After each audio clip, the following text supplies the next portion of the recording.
Preamble यानी प्रस्तावना। आज हम जानेंगे कि ये प्रियम्बल क्या है, इसे क्यों लिखा गया है और ये प्रियम्बल में क्या लिखा हुआ है और हमारे जो कॉन्स्टिट्यूशन का सबसे इम्पोर्टेंस हिस्सा क्यों माना गया है।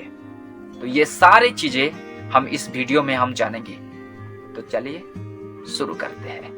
प्रियम्बल एक प्रस्तावना है यानी इंट्रोडक्शन।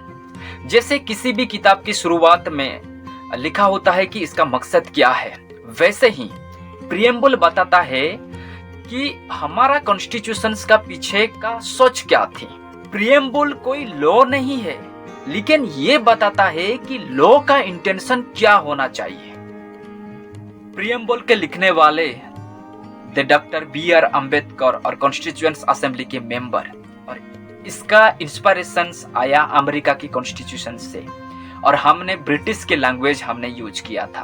13 दिसंबर 1946 को ऑब्जेक्टिव रिजोल्यूशन पास हुआ और बाद में प्रियम्बल का बेस बना। 26 नवंबर को कॉन्स्टिट्यूशन एडॉप्ट हुआ और प्रियम्बल का इंटीग्रल पार्ट बना। 26 जनवरी 1950 को कॉन्स्टिट्यूशन एनफोर्समेंट किया गया। We the people of India ये बताता है कि भारत की लोग ही सबसे बड़ा अथॉरिटी है। यहाँ पर कोई राजा शासन नहीं कर पाएगा या फिर कोई फॉरेन कंट्री यहाँ पर आकर के रूल नहीं कर पाएगा, सिर्फ और सिर्फ भारत की जनता। प्रियम्बल में लिखा गया है sovereign, socialist, secular, democratic, Republic, और ये सिर्फ थॉट या वर्ड नहीं है, ये बताता है कि भारत कैसा दिखता है और हम क्यों इस पर गर्व करते हैं। फिर आता है जस्टिस यानी न्याय, लिबर्टी यानी आजादी, इक्वालिटी यानी समाज में समानता, फ्रेटर्निटी। और इसका जो मतलब सिर्फ आप इंग्लिश का डिक्शनरी में मत ढूंढिए, बस ये सोचिए कि ये इंडिया का सब लोग का सपना है। अब हम एक एक करके समझते हैं कि इस वर्ड का मतलब क्या है और ये जो वर्ड क्या कहना चाहता है। पहले हम समझते हैं सॉवरेन। इंडिया एक इंडिपेंडेंट कंट्री है। No authority over India, no country can rule us, no country can over us. अभी हम 2 नंबर पॉइंट को समझते हैं।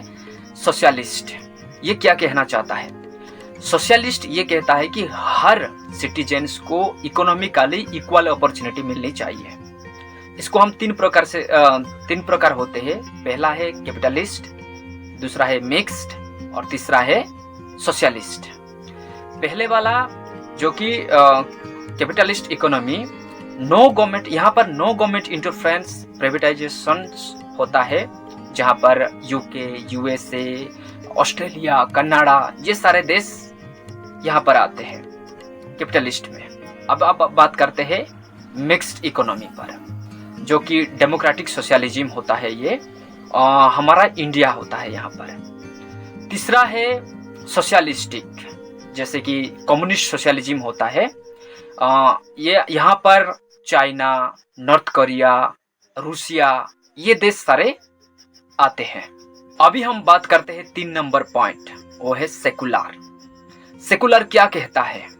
सेकुलर ये कहता है कि हर धर्म को सम्मान करना चाहिए। यहाँ India is not a single religious, इसलिए यहाँ पर कोई राजधर्म नहीं है, राजनीतिक भेदभाव नहीं होना चाहिए। ये सारी चीजें सेकुलर कहता है। अभी हम 4 नंबर पॉइंट यानी कि चौथा पॉइंट पर डिस्कस करेंगे, डेमोक्रेटिक। डेमोक्रेटिक क्या कहना चाहता है। डेमोक्रेटिक ये कहना चाहता है कि सरकार लोगों के द्वारा चुनी जाती है और यहाँ हर सिटीजन को वोट देने का अधिकार होता है। और ये डेमोक्रेटिक भी 2 प्रकार होता है। पहला है डायरेक्ट डेमोक्रेटी, दूसरा है इनडायरेक्ट डेमोक्रेटी। डायरेक्ट डेमोक्रेटी में where people directly participate in law making, for example Switzerland में होता है। इनडायरेक्ट डेमोक्रेसी में where people do not participate directly in law making, ऐसे इंडिया में होता है ये। अभी हम बात करेंगे रिपब्लिक। रिपब्लिक में ये कहा गया है कि प्रेसिडेंट कंट्री का हेड होगा। अगर हम इंडिया के अगर मैं बात करूं तो प्रेसिडेंट इनडायरेक्टली इलेक्टेड होते हैं। यूएस में प्रेसिडेंट डायरेक्टली इलेक्टेड होते हैं। अगर हम यूके के बारे में अगर बात करें तो UK is not a Republic, so that यहाँ पर प्रेसिडेंट नहीं होते, यहाँ पर किंग और क्वीन का राज चलता है। अभी हम बात करते हैं जस्टिस यानी कि न्याय। जस्टिस 3 प्रकार के होते हैं, social justice, economical justice, political justice. Social justice यानी कि सामाजिक न्याय, ये कहता है कि there is no discrimination in caste, religious और जेंडर। अब आते हैं इकोनॉमिकल जस्टिस, यानी कि आर्थिक न्याय, ये कहता है कि there is no discrimination in economical status. अब आते हैं पॉलिटिकल जस्टिस यानी कि राजनीतिक न्याय। राजनीतिक न्याय ये कहता है कि equal right for constitutional positions. अभी हम बात करेंगे लिबर्टी। लिबर्टी भी 5 प्रकार के होते हैं। एक तो थॉट, एक्सप्रेशन, बिलीव, वर्शिप और फेथ। और ये लिबर्टी क्या कहना चाहता है? ये कहना चाहता है कि हर व्यक्ति को विचार, धर्म और पूजा करने का फुल आज़ादी है। अभी हम बात करते हैं इक्वालिटी। इक्वालिटी भी 2 प्रकार के होते हैं, पहला है स्टेटस, दूसरा है अपॉर्चुनिटी। इक्वालिटी ये कहना चाहता है कि सबके साथ समान व्यवहार, जैसे कि जाति, धर्म, वर्ण और वो भी बिना भेदभाव की समान अधिकार। अभी हम लास्ट पॉइंट यानी कि फाइनल पॉइंट बात करेंगे, वो है फ्रेटर्निटी यानी कि कॉमन ब्रदरहुड। ये एक ही प्रकार के होते हैं, भाईचारा और एकता, जिसे देश के एक स्ट्रॉन्ग बंधन बना रहे, इसलिए ये रखा गया है। ये बहुत जरूरी है। प्रियम्बल एक मिरर है जो दिखाता है कि भारत कैसा दिखता है और कैसा बनना चाहता है। ये एक मोरल कमिटमेंट है जो हर एक इंडियन के लिए। प्रियम्बल को जरूर याद रखें, क्योंकि ये सिर्फ शुरुआत नहीं, ये एक डायरेक्शन है। उम्मीद है आज प्रियम्बल को सिर्फ आपने पढ़ा नहीं, समझा भी होगा। अगर ये वीडियो पसंद आया तो लाइक, शेयर और सब्सक्राइब करिए। और आपके लिए प्रियम्बल का सबसे स्ट्रॉन्ग वर्ड कौन सा है, कमेंट में लिखिए।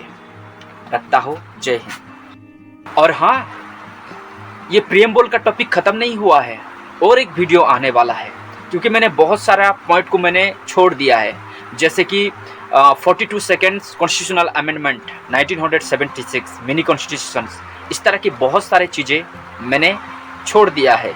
तो दूसरा वीडियो में मैं ज़रूर कवर करूँगा, तो इसलिए वीडियो को लाइक करना। रखता हूँ, बाय।